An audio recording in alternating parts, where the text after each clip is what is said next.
It's this culture of real-time updating and not the numbers of friends that's the big shift in all of our relationships. Constant status updates, this being in the online loop, has dragged the web into a new age, inspiring many imitators. What does a shift mean for you and me as we live our daily lives? Do you think, going back to connecting, do you think that social networking is irrevocably changing our relationships one with another? That is almost a logical progression from what the web is about in a way. That it's about connecting, and that this is actually going to change human relationships in a way. I think the web's about a lot of things. The web is about, it's connecting humanity. All right, the web is humanity connected. That includes a lot of things, and friends is one of them. Connection is what humans crave. It's what we are all about. We are constantly in need of connecting with people for friendship, love, sex, knowledge, growth, enmity, territoriality, all the imperatives that drive us as human beings. And we've created villages and towns to help us do that, and roads, and now we've created something else that allows us to do it even more. There are critics of online communities, of even relationships via Facebook and all these types of contemporary online relationships. And can you describe why an online community can be conceived of as a community? I think it's great to have a place where your grandparents knew their grandparents and everybody knows your name, and we need to preserve those communities, but let's not idealize that as the only form of community. I think we're at the point in history now where more people are living in cities than are not living in cities, and you can have communities in London and New York, these places that a lot of people characterize as being big, soulless, heartless places where nobody knows each other. Sounds like the internet, doesn't it? But you find a block, you find a pub, you find a place where people have real connection with each other. So I don't think we should be so quick to judge what's a real community and what's not. We need to look at the reality and the authenticity of the relationships. The distance online allows insult and flames and all this kind of thing. It does. It's a problem. But it also invites some kind of openness that turned out to be transformative.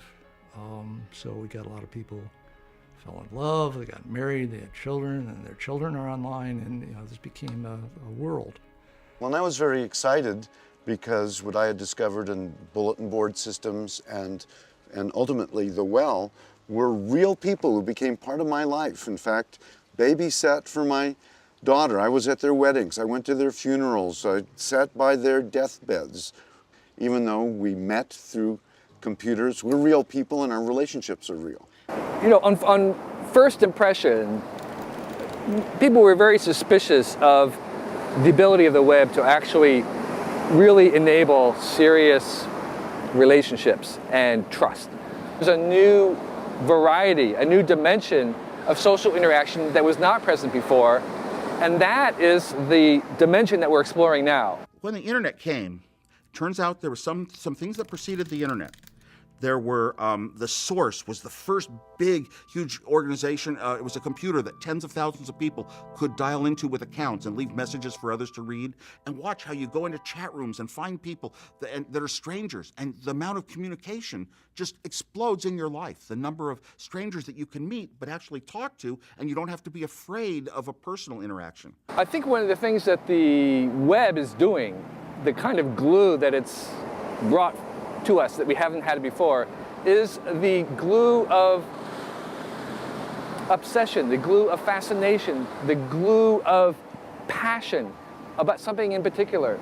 And so I think people who maybe before were lost or felt alone in their own little interests now are able to really connect with people who share what they share, this fascination with something in particular.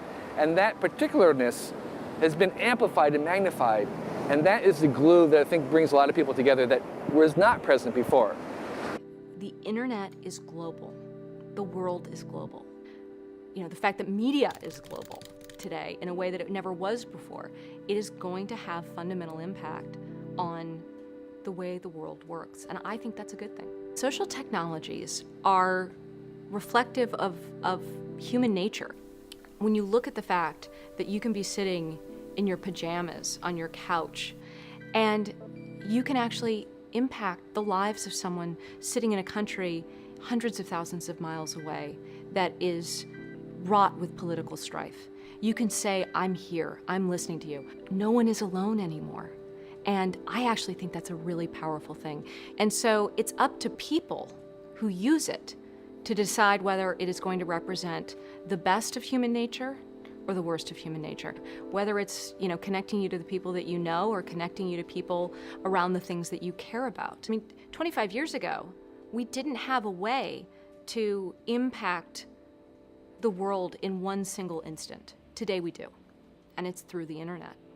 Social technology is going to have a massive impact in terms of how people organize politically, what they do economically, and how they express themselves as being unique individuals in a social way. People trying to find new, interesting ways to communicate, become more efficient, become more engaged, become more informed. And I think it leads ultimately to having more empathy. Do you think that there is a shift, that there's a seismic shift, as it were, in the development of relationships, or even that there will be a generational shift in how people do relationships now that we have the web? I think it's more about maintaining relationships than new relationships. Real world contact is important, and school and work and social life and hobbies are still going to be the main way people meet each other. It can turn a chance meeting into a relationship, because now when I meet someone at a conference or wherever, and if I get their Twitter username, then I have like a string back to them that otherwise there was no connection at all. Even if I had their email address, that I have to prompt them. That's a big, much bigger step than following them on Twitter.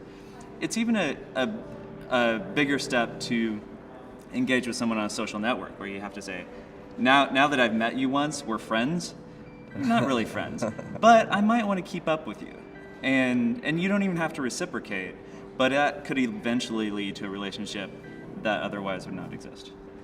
A lot of the criticism of online communication is like, well, people are going to just always communicate online, and then we're going to lose all of this interpersonal, all of our interpersonal skills. And that the reverse is true. They're meeting, their wires are crossing on the internet. And so they're organizing these tweet ups and stuff so that they can meet new people and engage. So.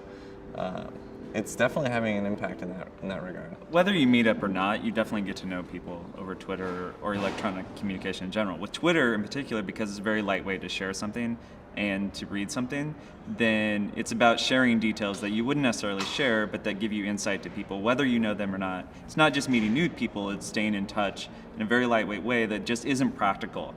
It's not practical to pick up the phone and call all of your friends that are across the country every day. But you can hear from them on Twitter every day, and it provides a real connection that you otherwise wouldn't have. Do you think that the generations growing up, the new generation growing up with the web, think differently from other generations? Well, I think this generation has a sense that information wants to be free, and information about themselves wants to be free. People put their lives on the screen. They put really intimate details of their lives out there, and with very little thought that there might be people using that information in ways that are not benign. But as we see what this generation looks like as it grows up with it, they're now a generation in retreat.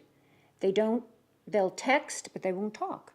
One of the things that has been so, for somebody like me who does interviews and who believes in what you learn from the face, from, the philosophers tell us that we become human when we're confronted with another face through the voice, through the inflection of the voice. These kids don't want to see a face, they don't want to see a voice. They want to text. So that in a way we're no longer nourished but consumed in some way by what we've created. And I think that's very, it's not all good. It's not all good. I see people in retreat as much as they are in advance now that they have all this information. And so I think we live in a kind of paradoxical time, and we're giving our teenagers a paradox, or the whole generation, not just our teenagers, but our babies growing up, a very paradoxical message. The world is more and more and more and more complex. On the other hand, we're only going to ask you a question that you can answer in 2 seconds. So we leave ourselves less and less time for reflection because our communications media push us to quick responses. This is no longer a generation that lives deliberately, that lives its life, that lives in the moment. I send you a tweet, or I send you a text. You have to answer me back. You can't. Nobody answers a text by saying, I have to think about that for 2 weeks. The communication demands a response. Well, that means that we start to ask each other questions that are easy to answer. I'm a little nervous about drawing a sharp distinction between what we call, Generation Web or digital natives and older people, adults. The effects of the internet, I think, are the same on adults as on younger kids and younger adults. And if you look at the statistics, it's people in their later 20s, 30s, 40s, 50s who are online much more of the time than, say, teenagers. My use of the net was changing the way I think, in changing my ability to do things like concentrate or contemplate one particular piece of information or read through 100 pages of a book. And the sensation I had when I tried to read or really concentrate on anything was that my brain, my mind, wanted to behave the way it behaves when I'm at my computer or online. It wanted to check email. It wanted to click on links and jump from page to page. I began talking to other people, and many of them, not all of them, but many of them had a very, very similar, were suffering from a similar type of affliction. They felt that they had increasingly scatterbrained, and they wanted to be online, and they wanted to get information very, very quickly, and they didn't want to sit still and concentrate on anything. So I would hate to have the focus on Generation Web, make it seem as though older people aren't affected by the internet, because I think they are.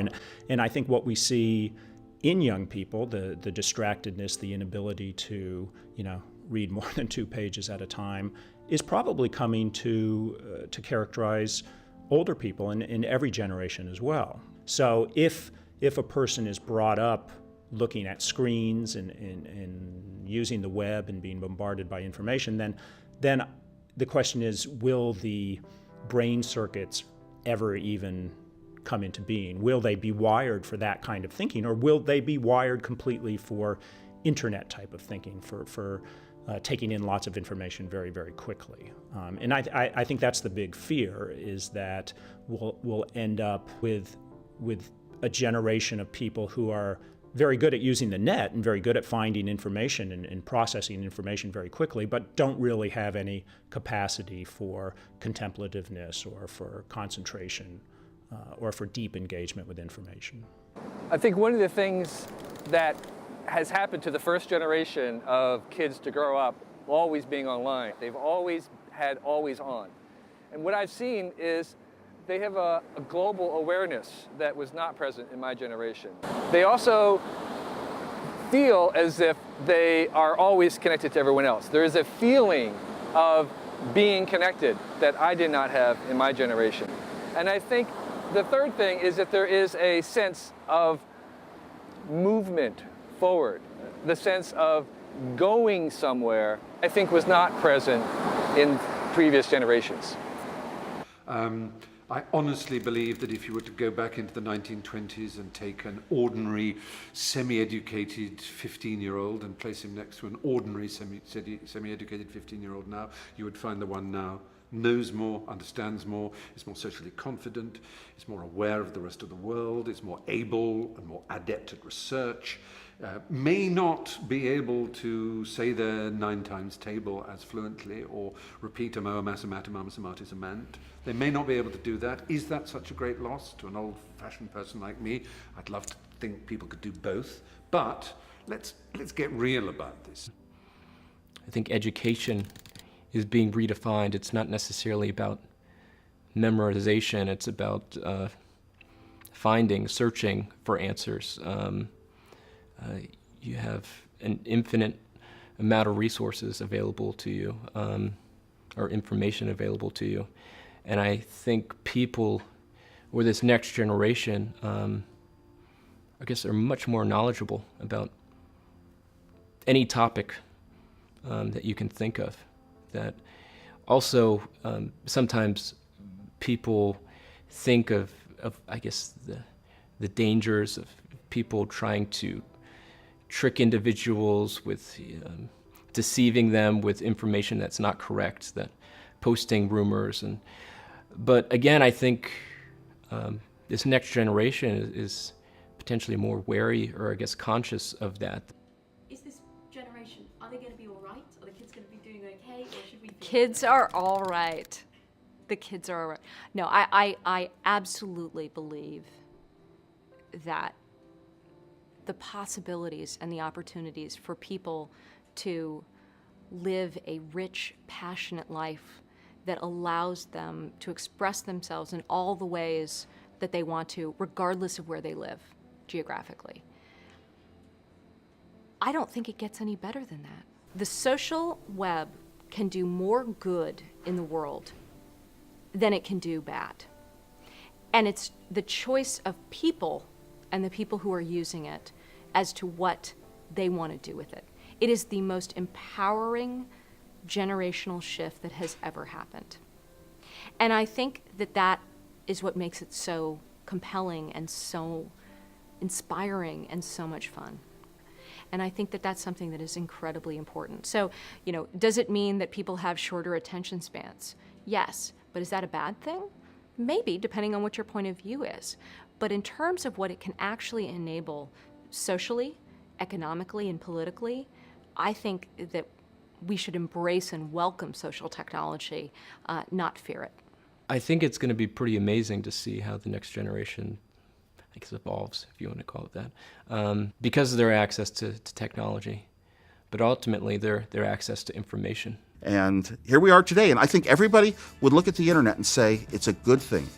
It's a good thing. Everything I do on the internet, I did before a different way that was more work or slower or worse. I didn't get immediate satisfaction. It's changed our life quite a bit.